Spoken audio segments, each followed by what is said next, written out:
In a quiet suburban bedroom, a computer screen glows at 3 in the morning, not in Moscow, not in Beijing, but in a teenager's room somewhere in England. No weapon, no team. Just a laptop and a mind curious enough to open digital doors the CIA swore could never be opened. This isn't a Hollywood movie. It's the true story of how teenagers, some as young as 15, breached the world's most powerful intelligence agency and exposed secrets even Washington didn't know were missing. How did a handful of kids outsmart the most secretive organization on Earth? And what does that say about the new battlefield? One fought not with guns but with code. Welcome to the world where curiosity becomes a weapon and the next superpower might just be a kid with Wi-Fi. To understand how teenagers came to challenge the CIA, we have to rewind to the dawn of the internet. The 1990s, a new digital frontier. Computers connected across continents for the first time. No one truly understood the risks, not even the governments building these systems. In basements and bedrooms, early hackers weren't criminals. They were explorers, kids who grew up on dial-up tones, breaking into systems not for money but for knowledge. They called it freaking manipulating phone systems to make free calls. Then came bulletin boards where users traded files, secrets, and exploits. By the early 2000s, this underground world evolved.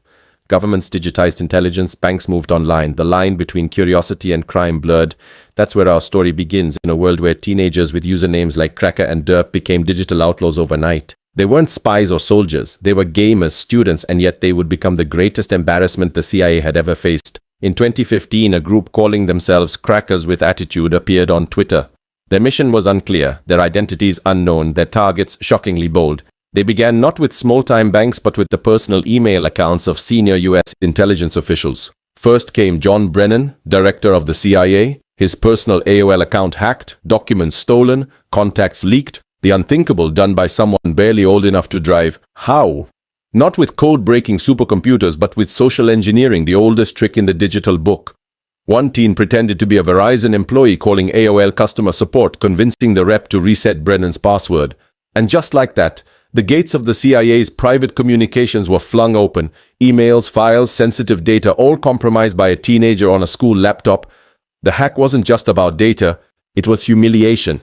The teenagers mocked officials online, leaking private numbers and messages. Soon the FBI, the CIA, and the Secret Service were all on alert.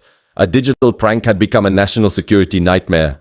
When the story broke in 2016, the world was stunned. News outlets from London to Washington asked the same question: how could kids hack the CIA? The hackers didn't hide. They taunted the agency online, bragging to reporters, "I've got all their contacts. They should have used stronger passwords." It wasn't arrogance, it was symbolism. These young hackers wanted to expose what they saw as a corrupt intelligence system, one that spied on citizens while failing to protect itself. But behind the screens, things were getting dangerous. Law enforcement agencies were mobilizing, Interpol joined in, digital fingerprints were traced, and then, one by one, the teenagers began to fall.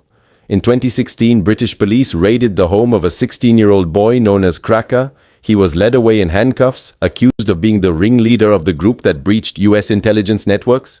For a brief moment, the world saw the fragility of digital power. If teenagers could pierce the CIA's armor, what could rival nations do? The arrests made headlines, but the bigger story wasn't about a few teens, and it was about the system they exposed. The incident revealed how deeply human error could undermine national security. Password resets, unsecured email accounts, outdated verification. It wasn't code that broke the CIA, it was trust. The fallout was immediate. US intelligence underwent one of the largest cybersecurity overhauls in its history. Internal communications were locked down. Social engineering awareness became a top priority. But while the agencies repaired their walls, the message had already spread. Cybersecurity wasn't about power anymore. It was about vulnerability, and this realization triggered a new arms race. From Russia to North Korea, state-sponsored hackers studied the same weaknesses.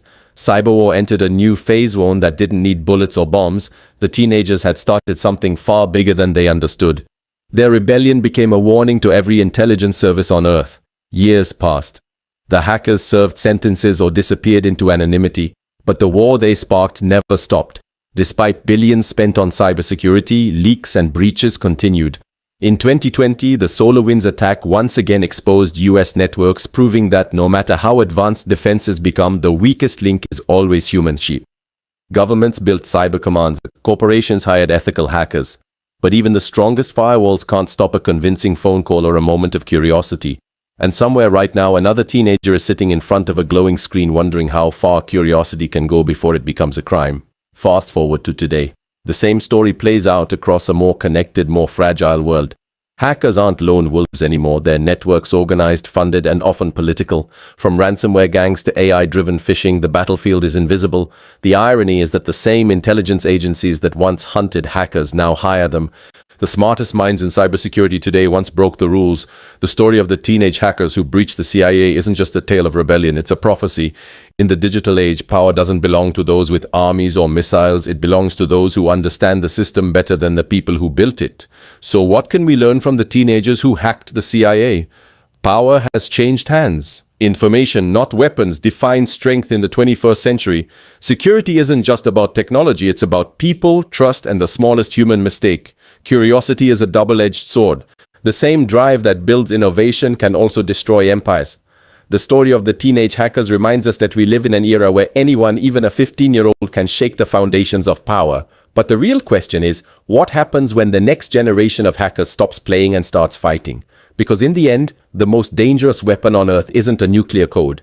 It's a curious mind connected to the internet.